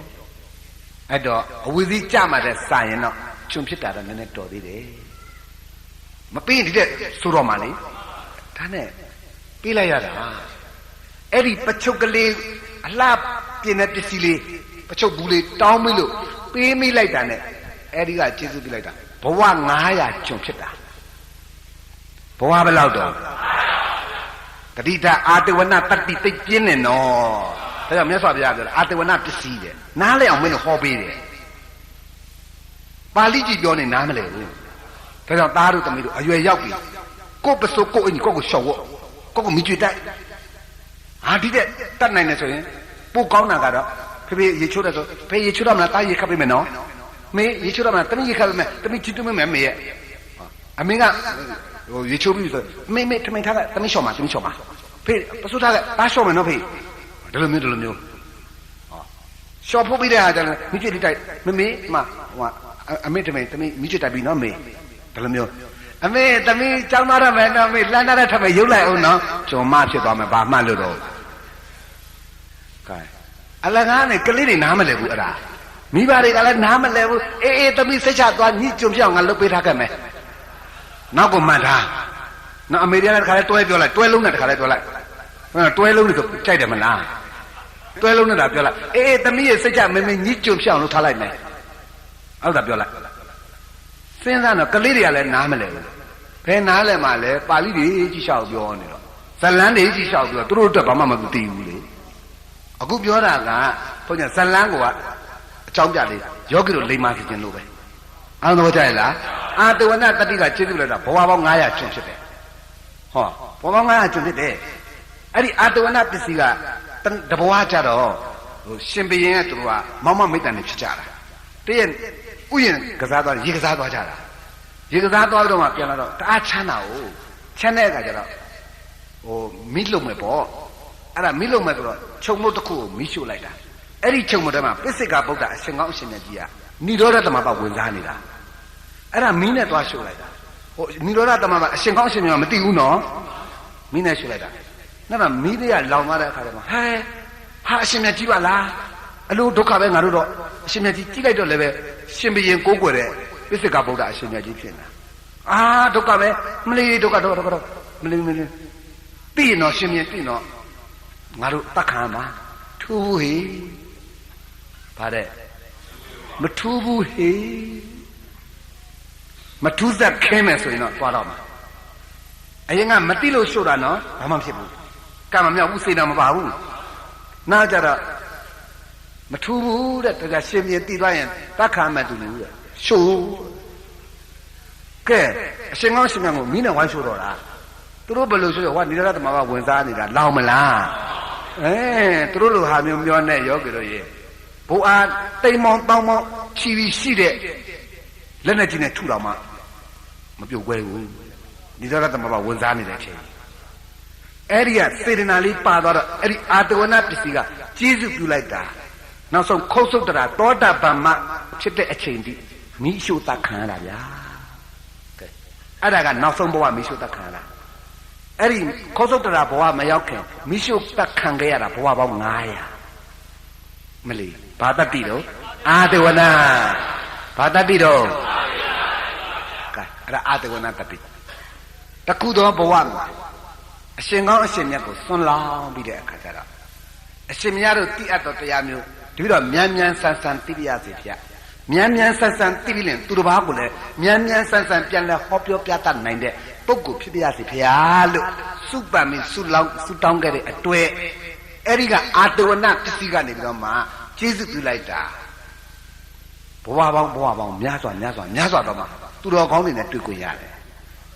ဟုတ်ရဲ့လားသူတော်ကောင်းတွေနဲ့တွေ့ခွင့်ရတယ် အခုတို့နောက်ဆုံးခေါစုတ်တရားရဲ့လက်ထက်ကြတော့သူမနာပန်းတဲ့အိမ်မှာဖယားဟောတဲ့တရားလေးနာလိုက်ရတာတခါတည်းနာရတာနဲ့အဲ့ဒီခေါစုတ်တရားကြုံမသောရပန်တီတော့နန္ဒနဲ့ပြန်ရောက်သူ့ရဲ့အရှင်သခင်မဖြစ်တဲ့တာမာဝတိကိုပြန်ပြီးတော့တရားဟောလိုက်တာဟောတာမာဝတိနဲ့တော့မောင်မမိတ်တာ900လုံးသောရပန်တီတာဗျာကဲ900လုံးသောရပန်တီတာအဲ့လိုသူသောရပန်တီပြီးသူတို့ကဒီလိုတီအောင်ကိုပြန်ပြောနိုင်တဲ့စွမ်းရည်တတိဆိုတာကအတိတ်ကကုသိုလ်ကောင်းမှုပြုတော့မှတောင်းခဲ့တဲ့စုဖြစ်ခြင်းခဲ့တဲ့ပါရမီဓာတ်ခံအဟုံအာတဝနာတတိကနေတော့ဉာဏ်တက်ကိုကျေစုပြုတာသဘောကျရဲ့လားဒါဖြင့်အကုသိုလ်အာတဝနာကလည်းကျေစုမပြုဘူးလားကုသိုလ်အာတဝနာကလည်းဉာဏ်အာတဝနာကလည်းဒါဖြင့်တို့ကဉာဏ်အာတဝနာဖြစ်ဖို့မလိုလားလို့သလားဒီဘဝယဟန္တာဖြစ်အောင်လုပ်နိုင်လို့မလုံနိုင်လို့ရှိရင်တို့အတွက်အကောင်းဆုံးအာတဝနာဒီဉာဏ်သာလျင်ဖြစ်ရမယ်လို့ဆုံးဖြတ်ပါအားလုံးသဘောကျရဲ့လားဒါဘာပစ္စည်းဟောနေတာလဲအဲ့တော့ပါရမီမှန်လာတဲ့ပုဂ္ဂိုလ်ကြတော့ယောဂတို့ဇယက်ကလည်းကျမ်းကျင်ကျမ်းမယ်ယာကဆက်လည်းရှိမယ်တိုးတော့သူ့ရဲ့နှလုံးသားထဲမှာပါရမီမှန်တယ်ဆိုတဲ့တဏှာဒိဋ္ဌိကင်းပြီးတော့မှကောင်းတဲ့မျိုးစေ့တွေရှိလာလို့ပါရမီဆိုကောင်းတဲ့မျိုးစေ့ပြောတာကောင်းတဲ့မျိုးစေ့ဓာတ်ခံတွေရှိလာမယ်ဆိုဒီဘဝသောတာပန်မတည်နိုင်လားတည်နိုင်လားကဲယောဂီတို့လည်းပဲအခုတရားနာတာတခြားတရားလားခန္ဓာဉာဏ်ရောက်တရားလားကဲသစ္စာတရားပေါ့ဗျာကဲသစ္စာတရားနဲ့သစ္စာဗမာရှိတော့ကဲခန္ဓာဖြစ်ပြပါသစ္စာသိတဲ့ဉာဏ်ကသိနေတဲ့အချိန်ဒိဋ္ဌိရင်နဲ့ရှိမလားတဏှာဝင်နဲ့ပေါ်မလားဒါတဏှာနဲ့ဒိဋ္ဌိသိရတယ်ဆိုတာဘာသစ္စာသိတာပါလဲကဲသမုဒိယသစ္စာမှာသိပေါ့သမုဒိယရဲ့ချုပ်ရဉာဏ်ရသိရကဘာသစ္စာလဲသစ္စာဘယ်နှချက်ပါလဲအဲသစ္စာလေးချက်ဆိုင်ဒီဘဝဘာတီမှာလဲဟုတ်လားသောတာပန်တီးတယ်ဆိုတာတခြားလားနိဗ္ဗာန်လားဒါကြောင့်ဖြစ်ပြက်ကဘာသစ္စာသိနေတဲ့ဉာဏ်ကဟောသိနေတဲ့တဏှာနဲ့ဒိဋ္ဌိကတဏှာဒိဋ္ဌိသိဖြစ်ပြမြင်နေဘာမြောက်နေတာလဲပါရမီမြောက်နေတာဘာမှန်နေတာလဲ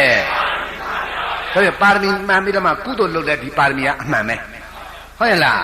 အဲ့တော့ပါရမီမှန်ပြီးတော့အာတဝနာဉာဏ်ဇောတတ္တိကလည်းမှန်လားမှန်သလား